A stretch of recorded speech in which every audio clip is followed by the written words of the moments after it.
God made the world, but the Dutch made the Netherlands. That's the famous saying. And sure enough, the history of this land is a tale of water management. For more than 8 centuries, the Dutch have been busy holding back the sea, claiming new land from it and turning salt into fresh water. Even our famous Dutch windmills were used first and foremost to pump away unwanted water. If it wasn't for generations of engineering, all the land you see here would still be under the sea.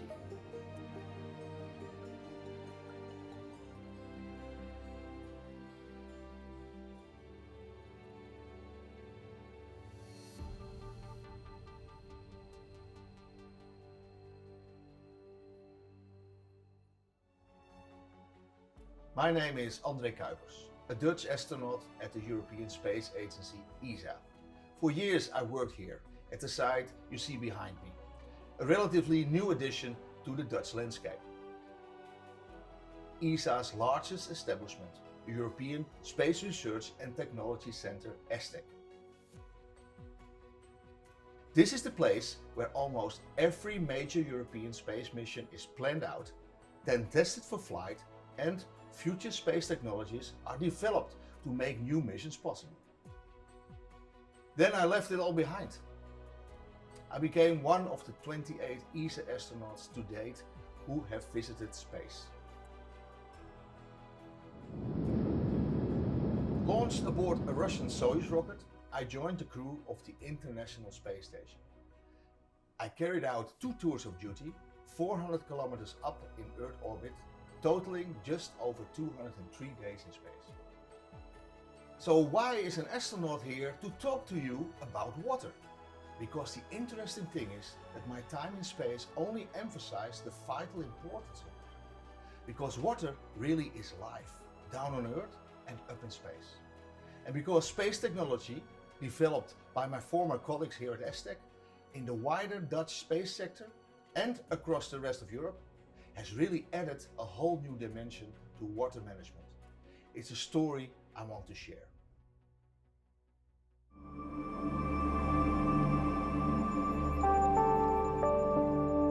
And for me, it really started during my trips to space. Living and working in interconnected modules like this, I was trained as a medical doctor before becoming an astronaut. But during my time aboard the station, I took on what might sound like a traditional role for a Dutchman, water management. Part of my role was monitoring our onboard use of water. The fundamental problem in orbit is actually one of scarcity. Of course, it's costly to transport water up to space, so we reuse all we can.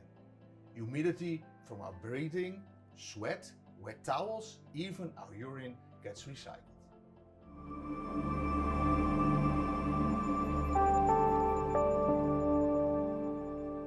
Privilege to be launched twice to the International Space Station. Launched in the Soyuz rocket from Kazakhstan, and then after 2 days in the Soyuz capsule, you approach the space station. A beautiful place, a beautiful lab in orbit around our planet. The space station is as big as a soccer field. It orbits our planet at 400 kilometers altitude with a speed of 28,000 kilometers per hour. It's a speed that makes it difficult to get there and to get back. And because you're going so fast, constantly falling beyond the horizon, we are weightless. It's fantastic to be weightless. You have to get used to it. In the beginning, astronauts get a bit seasick, space sick. After a while, it's a fantastic environment to float in. Careful, only one push of your finger is enough to float to the other side. Swimming is not needed, but you have the sensation of swimming because it feels like being underwater. And that's exactly why we also practice that. All the astronauts get training. The whole space station is in a huge pool in Houston, but also in Moscow and even Cologne. We have parts underwater, and there we practice to live and work in weightless conditions. Now, on board of the space station, I had, of course, all the different tasks. A lot of experiments that we had to do, all kinds of experiments in different fields, in different modules. That's why we go there. Education is also part of it. And I had an experiment, for example, with liquids and see how they behave in weightless conditions for schools, and also an experiment with foam. How does foam behave when there is no up and down, when there is no weight? We also had operational tasks when there's spacecraft coming with cargo from Europe, from Japan, from Russia, from America. And these bring, for example, fuel for the engines, but also new water. Now, water, that was a major task. One of my tasks, water management. I had to deal with all the use of water on board. Now, water is very precious. It takes a lot of money to launch something into space. So we want to recycle as much as possible. So all the humidity in the air, from our breath, from sweating, wet towels, all the humidity in the air is condensated on cool plates, and we make drinking water out of it. Also, our urine is recycled. We catch our urine and we clean it and make potable water out of it again. But it doesn't stop there. The water is used to make our oxygen. We split it in hydrogen and in oxygen. Now, the hydrogen was going overboard in the past, but that's a bit of a waste because we take something else out of the air as well, what normally the trees and the algae do for us, carbon dioxide. So if you have carbon dioxide and you have hydrogen and you put them together, you have water again. And this way we recycle as much as possible our precious oxygen atoms. There is a leftover product, which is methane. We cannot use that, that goes overboard. But we want to recycle as much as possible. That means, of course, that we need big racks for that, equipment to make it all work, to split it, to put it together, to clean it. And that also means that it takes a lot of maintenance. It's our oxygen source. So we spend a lot of time maintaining the environmental health system on board.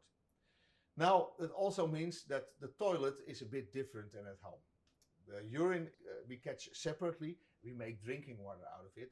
And yeah, the toilet looks a bit different than at home. A lot of hoses and tubes and valves and filters, etc. So we're also plumbers on board. Well protected, of course, because, well, I hold here a urine tank. If it leaks, it floats. You don't want this in your eyes or in your mouth. My colleague Don Perret, he invented a nice cup to drink a liquid in weightless conditions. And my colleague Samantha Cristo Ferretti, she demonstrates it here. So because of the surface tension, the liquid stays in the cup and wouldn't flow out. With fluids, we can do interesting things. We do serious experiments. Of course, we use the water also to wash. Now, we don't have a shower on board because water floats.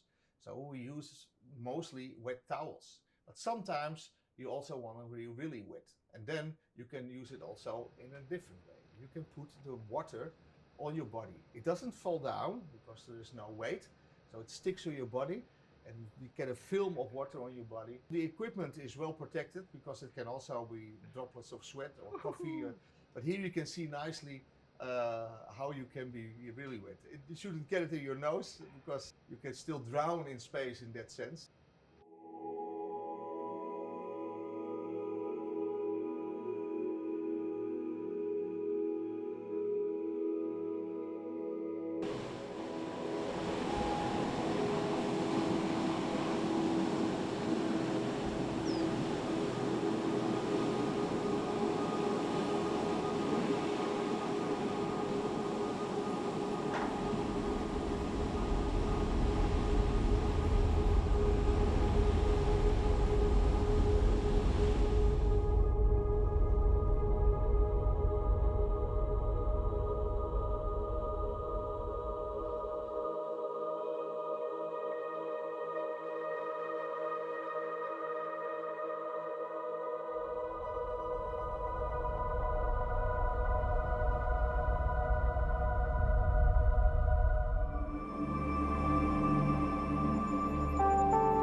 That was my work, but that was only part of the experience.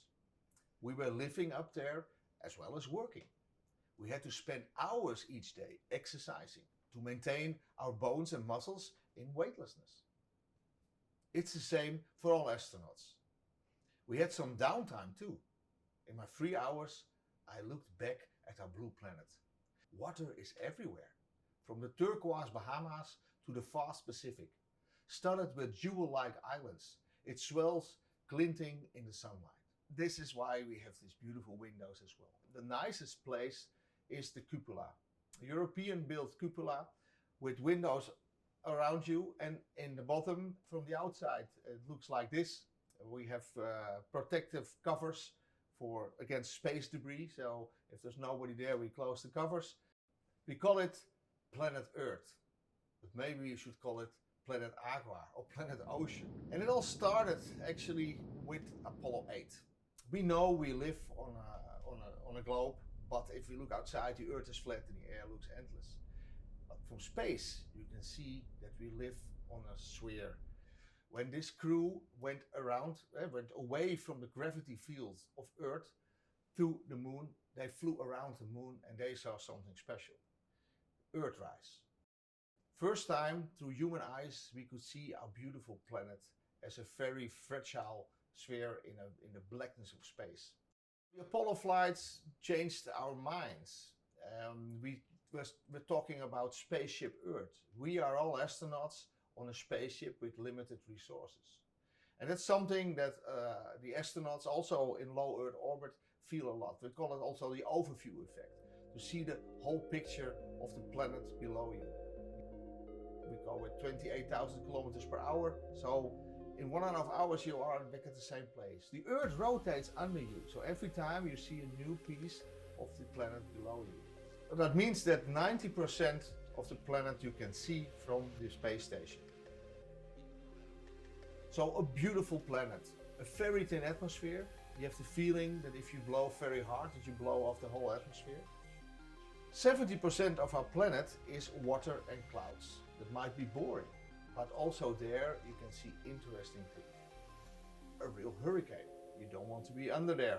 So even from space it feels threatening, the amount of energy that's in hurricanes. From space you can also see interesting things in the water. Big ice fields, of course, but also other issues. For example, here we look at the Canary Islands and you see ocean currents, the shading of ocean currents beyond the islands. And in the oceans itself, a lot of wave formations. And you see interesting patterns. Probably you don't now even notice it if you are there with the ship, but from space you see all huge wave fronts passing. So if you see it, you think, is this a tsunami? So maybe it's underwater, but you can see these huge waves from space. You find these volcanoes on the ring of fire around the Pacific. So talking about water, the Pacific is huge, even from space. And here you see Bora Bora, French Polynesia. And you see that it was a volcano. And the volcano starts to sink. On the edges, corals were formed. And in the end, it's only a laguna left over from the volcano and a coral ring. Of course, because of sea level rise, some of these islands are under threat because one day they are totally underwater and the population has to move. This is a negative consequence of the sea level rise. Along the coast of Australia, you see these beautiful corals. Now, corals are under threat. Sea level rise, they don't like it. Temperatures rising, they don't like it. And it's getting more acid because of the CO2 in the ocean. So 3 factors why coral reefs are under threat. But it's beautiful. You see the turquoise waters. Here we fly over the Bahamas. Florida on the left, the brown island is Cuba. That's one of the most beautiful places on the planet. Beautiful turquoise waters. You see all the nice structures underwater. You see on the left side the Nile River, but you also see the Red Sea, the Gulf of Aqaba. So rivers are interesting to see from space. Here in the winter, a river in Canada, very nice structure. This is the Altiplano of Tibet. You see the Himalaya chain and on the foreground India. Now in these mountains, for example in the Himalayas, but it can also be in the Andes mountains, a lot of glaciers. Now glaciers are disappearing because of the warming up of the planet. For example, the melting water here going into the Brahmaputra, melting water out of the Himalaya, is very important for a lot of people. So you see more and more desertification. So sweet water supplies are going to be under threat in the future because of the disappearing of the melting water. Now on the other end, here we see the Ganges Delta. Sea level rise is an issue. So especially countries like Bangladesh, they don't have good dikes, so sea level rise is going to be a threat to a lot of people on this planet. Many people live in coastal areas. This is the Zambezi. We see here the border between Zimbabwe and Zambia, and the white stripe in the middle are the Victoria Falls. Of course, a big river is the Amazon. And here you see why it's called the rainforest. All these little clouds over the rainforest. Here we see Madagascar. The forests are almost gone there, and you see how the rain is flushing the soil into the oceans. Here we see the same, Rio de la Plata, and then you can see human activity. The gray on top, just on the clouds in the middle, is Buenos Aires. We're looking at Argentina. Deltas you see very well. For example, here, the Netherlands and Aztec. You see the Rhine River and the Maas and all the branches, and on top, of course, Great Britain there beyond the North Sea.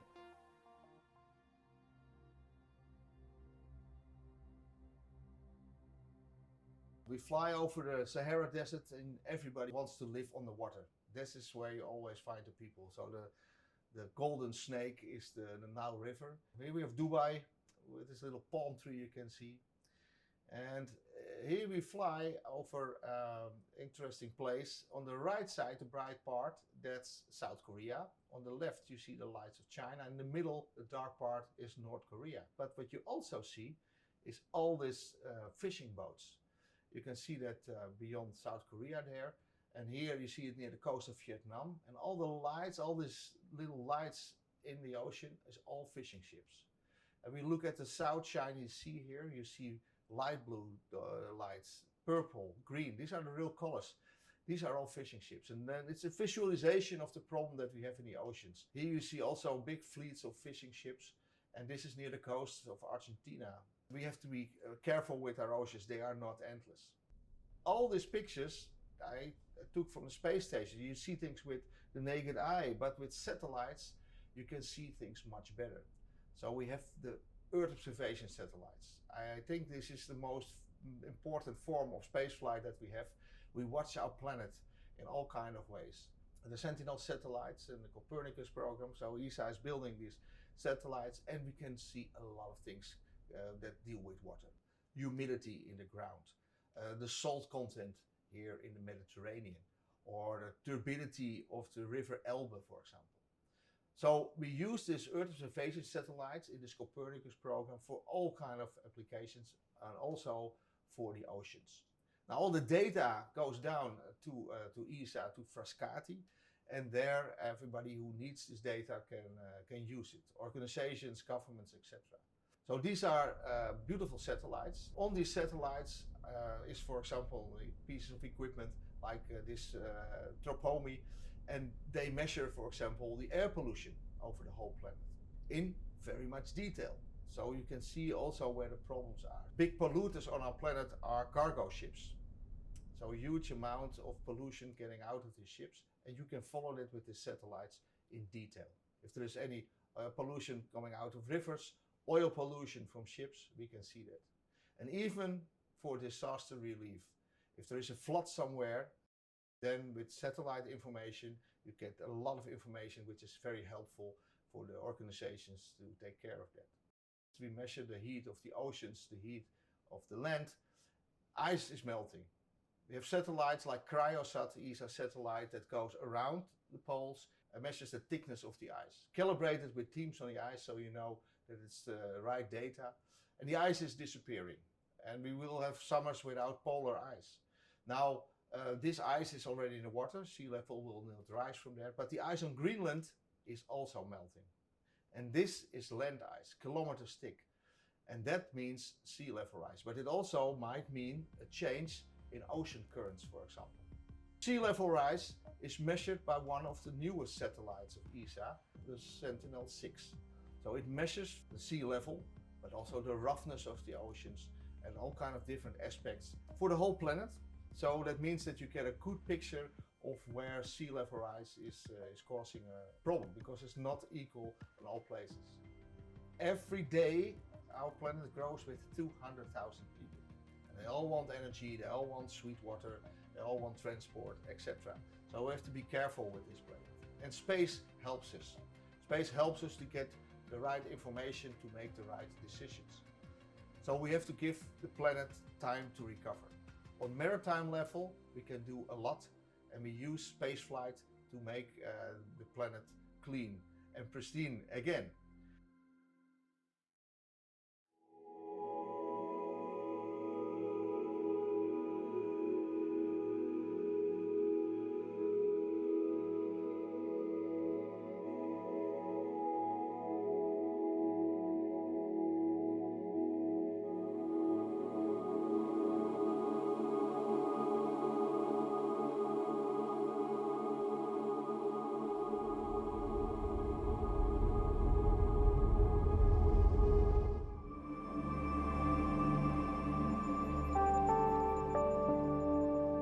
Beautiful planet with the highlight, the Bahamas, beautiful turquoise waters. It's a pleasure to look at it, and also a pleasure to dive, because if I see it from space, I remember on my first flight I thought, wow, what would it be like to watch this underwater?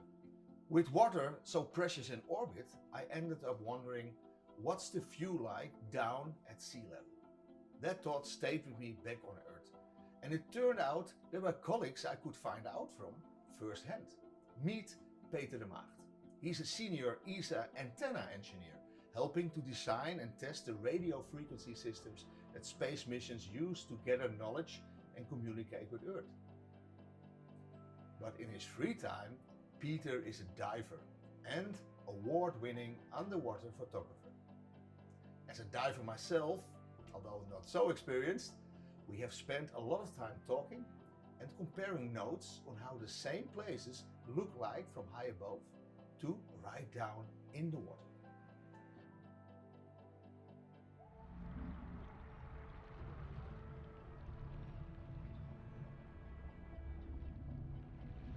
Diving is something I've been doing for a long time. But I remember as a kid when I was snorkeling and I saw a shark for the very first time, it shot away from me. Not at all what you might expect, and that was it, I was hooked. That experience must have had a big effect, because since then I've been scuba diving a lot with sharks. They are actually pretty friendly. And I got into photography because I wanted to share with everybody else the things I saw underwater. It took me a while to realize the connections with my day job, because satellites do an amazing job to monitor the marine environment. I realized that the work I do is helping to safeguard marine life. In addition, I find myself looking at the photos that André and all the other astronauts take, along with the images sent down by satellites. You sort of learn to read them in terms of the things that you know from scuba diving. It's basically the same view, we're just looking through different lenses.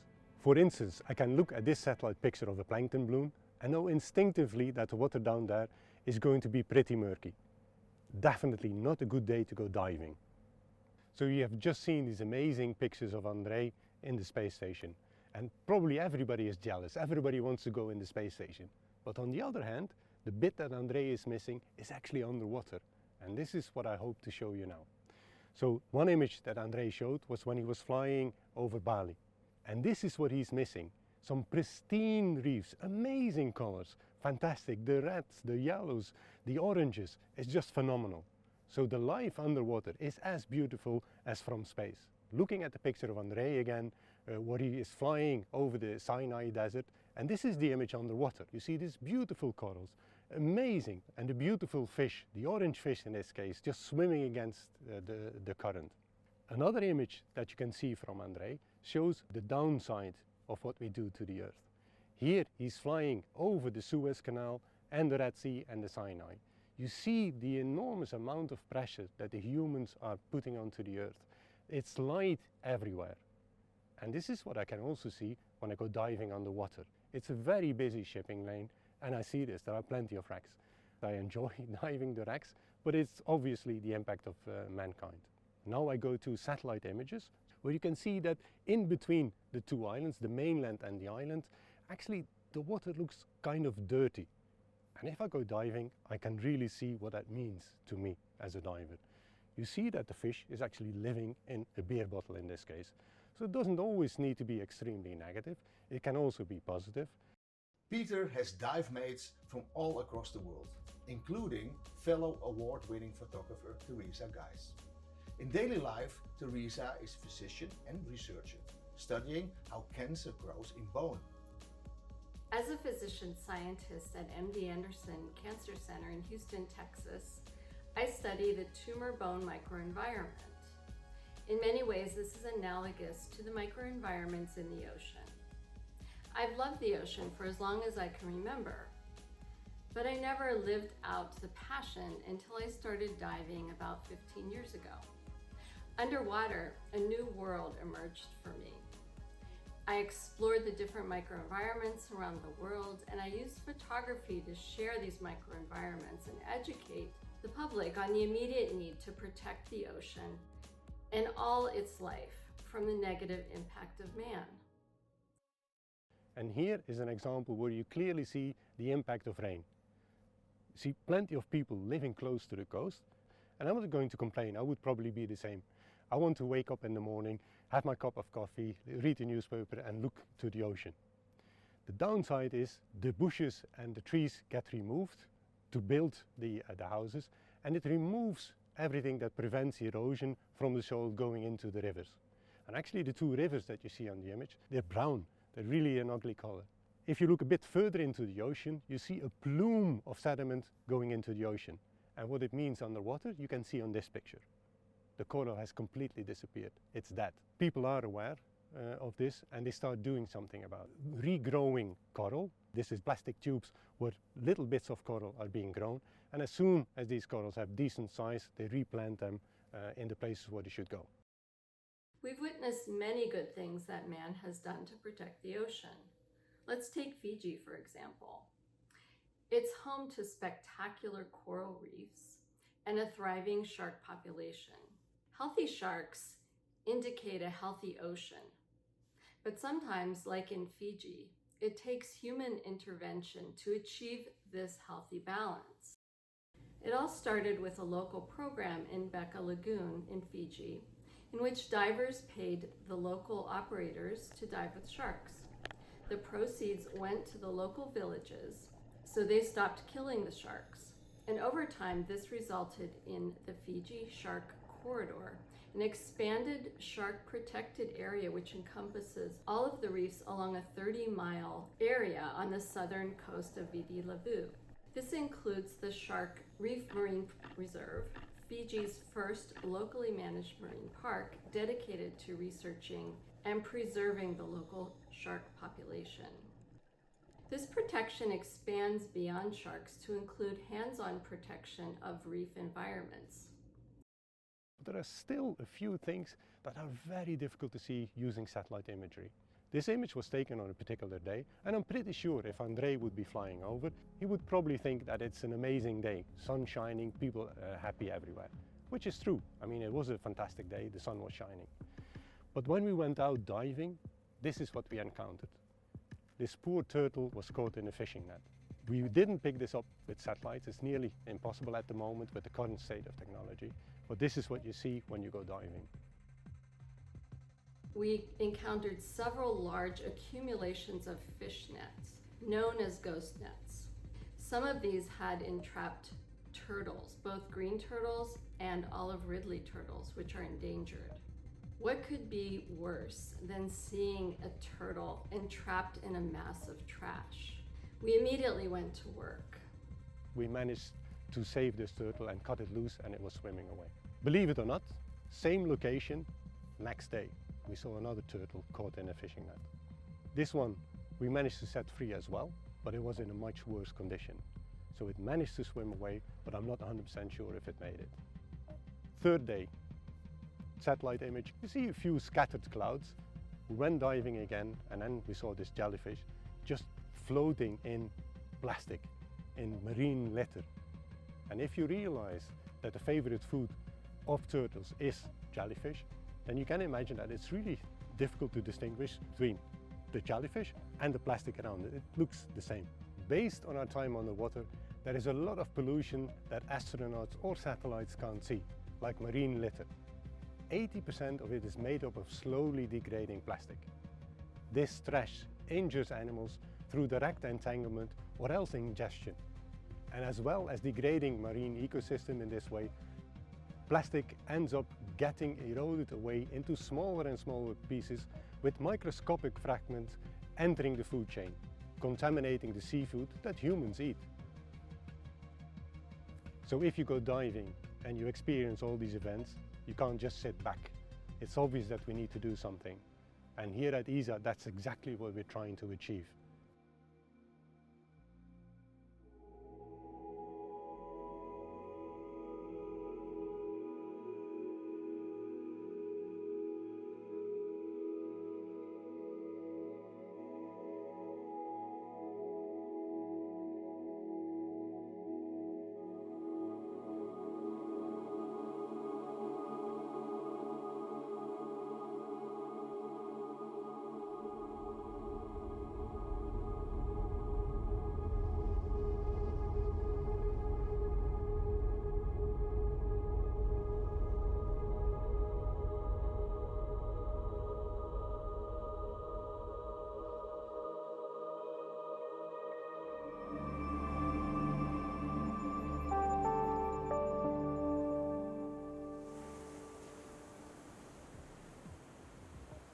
The really surprising thing about marine plastic litter?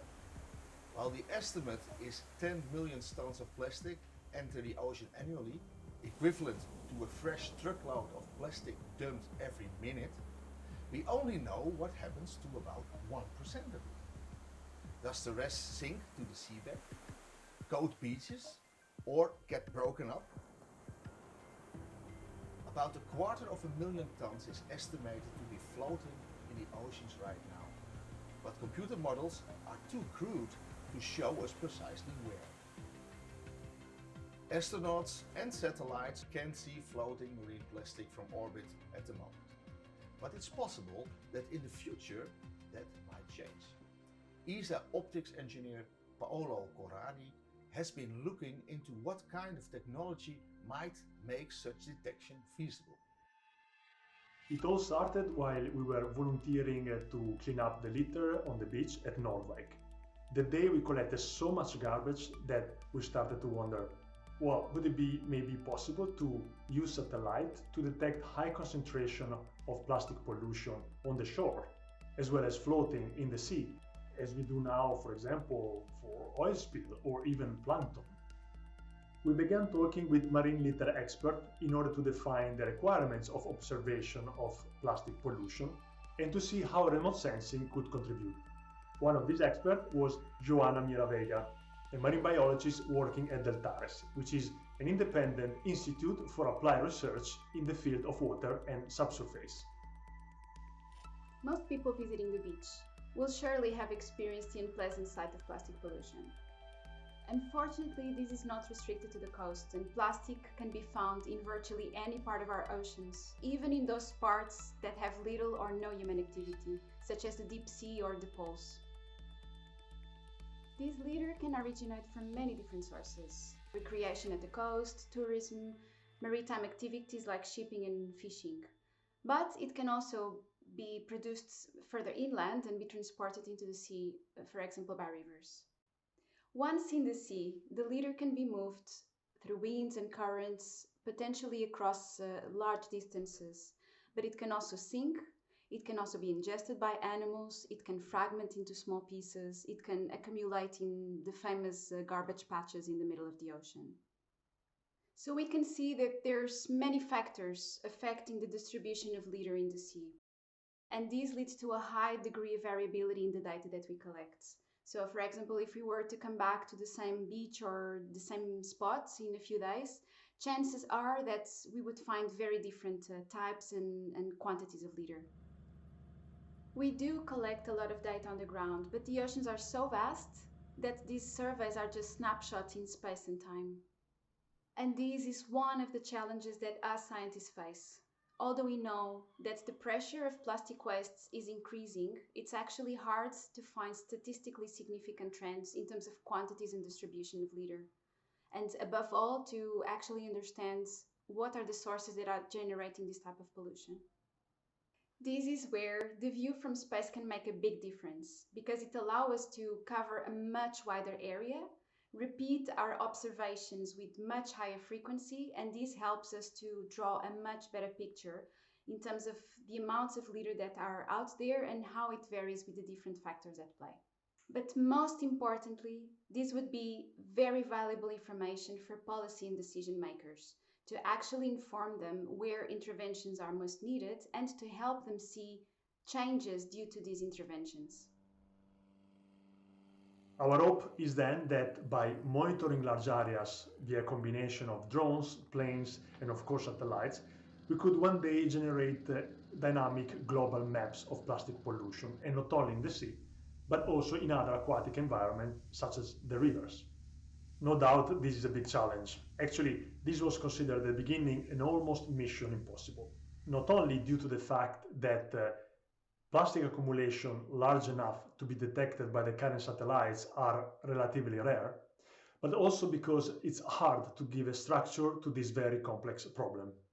Plastic pollution, in fact, can manifest in many different ways, materials and sizes, from very large items such as fishing nets down to microplastic fragments. And it also appears in different patterns, from floating patches and filament-like aggregation to particles spread along the water column. Of course, we are aware that remote sensing will not provide all the answers, but will complement other measurement approaches in what we envision as an integrated marine debris observing system. Having begun our research in 2017, the next step in 2020 has been to organize a large campaign of projects supported by the discovery element of the ESA's basic activities. Partnering with external partners across Europe, we are now exploring different technologies, techniques, and remote sensing platforms to try to monitor marine plastic litter. We are performing computer modeling in situ and satellite monitoring, and also laboratory experiments, sometimes using very large laboratories. Deltare's test facilities include this Atlantic Basin facility, which is quite unique. It covers an area of approximately 650 square meters, and it can generate all kinds of environmental flow and wave conditions. For the ESA testing, we will recreate ocean conditions while several teams will perform remote sensing measurements of plastic litter to acquire signals from microwaves to visible lights. It's going to take a lot of work to achieve our goals. What we hope at the end of it is that complementary monitoring strategies involving drones, aircraft, satellites, and different optical and microwave-based instruments will shrink the gaps of our current knowledge, helping us to detect, identify, quantify, and track marine plastic accumulation in the world. Of course, we know it's not only about gathering knowledge, but also taking action. In fact, there's a lot we know and can do already. Knowing that 40% of the plastic produced in Europe is used for packaging, no wonder that most of the litter found in the environment is used to deliver food and drinks or corresponds to single-use, short-lived items. And that is simply not sustainable. It's a waste of resources as well as a source of environmental damage. Fortunately, there is a new European directive which is now in place. It's unique in the world, which is preventing these type of items from ending up in the environment. And if we think about water in more general terms, in many places around the world, people rely on bottled water as a source of drinking water. So ensuring a good, safe access to drinking water would actually prevent huge amounts of plastic being generated, and especially in places that don't have capacity to deal with all that waste.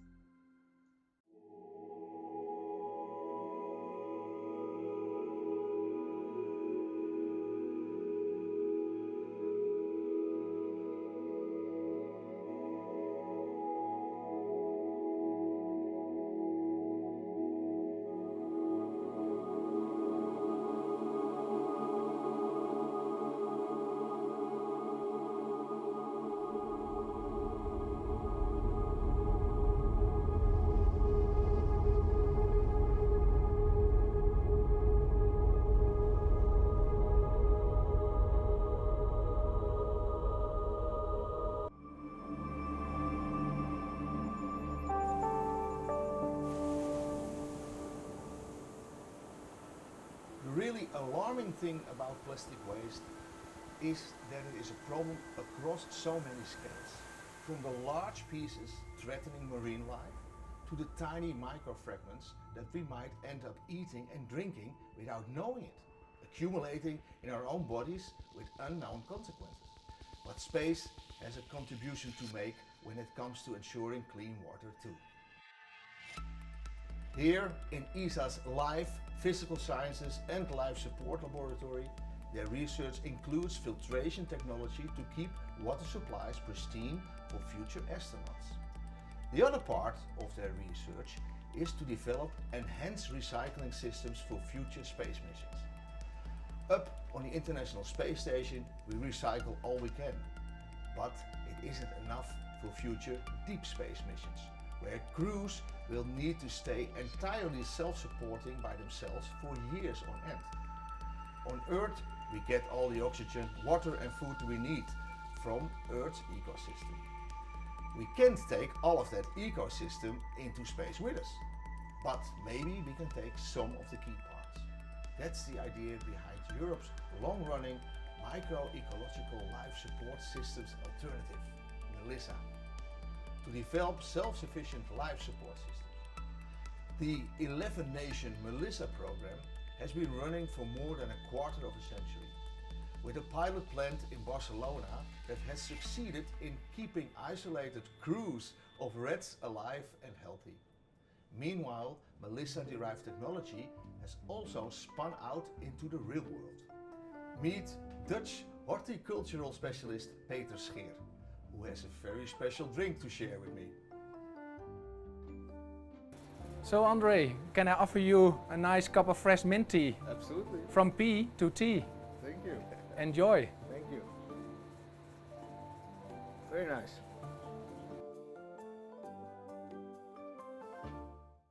My name is Peter Scheer. I'm the CEO of SIWI Sanitation, and I'm also part of the accelerator program of Nijhuis Soar Industries. I'm in front of our growing room, our climate room, where we are testing our urine fertilizers to grow fresh vegetables and fresh mint. I was a horticulture specialist, but actually my profession turned into wastewater treatment in yellow, black and grey water. We work on a prototype of a urine treatment system to turn urine into 90% clean water and 10% fertilizers. We want to serve refugee camps, disaster relief areas, and the best we could test it on was on festivals. We invite people to come and pee.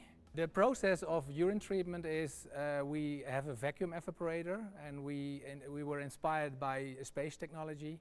So we pre-treat urine, so ammonia will not appear, no odor, and then we vacuum evaporate the urine and we boil it.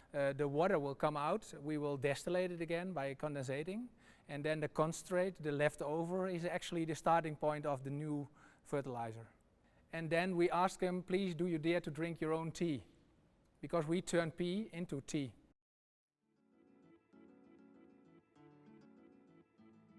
I'm Esther van Loon and I'm an implementation specialist at SIWI Sanitation. So currently we are in Doetinchem. It's in the east of the Netherlands, and around me you see a storage room where we keep our systems, but also we have an office there where we think of new ideas and where we do our research. In the containers there is a fully equipped system where we can treat wastewater, but also where we can treat water to make drinking water. I work mostly in Africa, where I implement closed-loop concepts. So what that means is that I look at the water pathway, and I look at where do they get their drinking water from and what do they do with their wastewater. I look at the water pathway at a certain area in that country. I look at 4 water streams. I look at groundwater or rainwater, grey water that comes from showers or from washing your hands, yellow water and black water, and that's a mixture of urine, feces and water.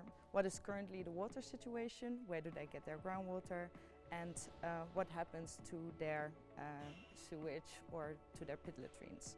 I use the principles, the right water resource for the right water demand under the principles of reduce, reuse and recover. You can take groundwater or rainwater, you treat it and you make shower water from it. This doesn't have to be as clean as drinking water. And this water you can use for the showers, and after it's been used, you treat it to make water for flushing the toilet. In that step, you are reusing and reducing your water usage. You can recover nutrients from urine and also from black water. What we tried on festivals is, okay, what can we turn fast urine into clean water and fertilizers? But also we want to know the opinion of our visitors. What do they think about the idea that they could drink their own pee? Because we need to work on water, because water is becoming scarce.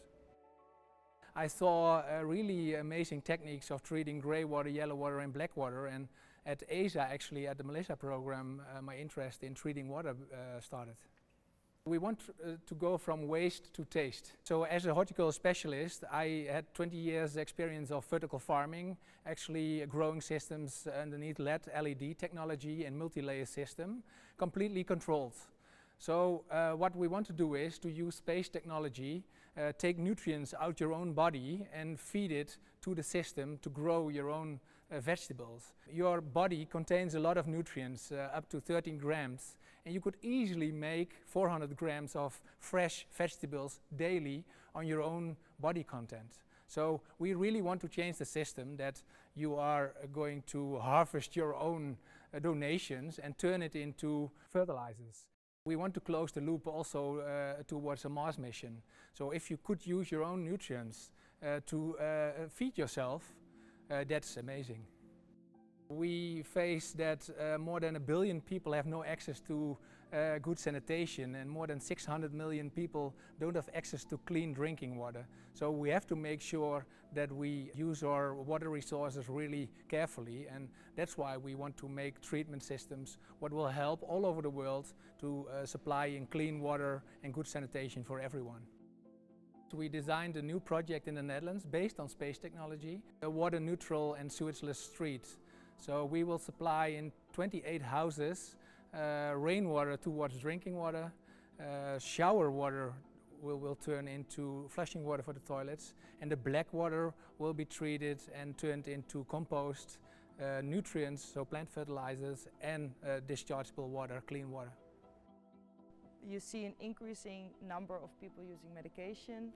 The medication is broken down by the body and is being expelled from the body, and it's getting into the sewage. So the latest trends is that we see that micropollutants are contaminating the water, and micropollutants are microplastics and medicine residues. There's more hormones getting into the water, but also antibiotics affecting the fish in the water. And for this reason, we should start removing medicine residue from the water. So currently we have systems in place to remove medicine residues, and we are investigating the opportunities with microplastics. Our main goal is to provide systems for Africa and Asia, because the world population is growing a lot and we have to feed a lot of mouth. So we need to make sure that everywhere in the world there is clean water and good sanitation. So my end goal is making clean water and do on water treatment in Africa and beyond.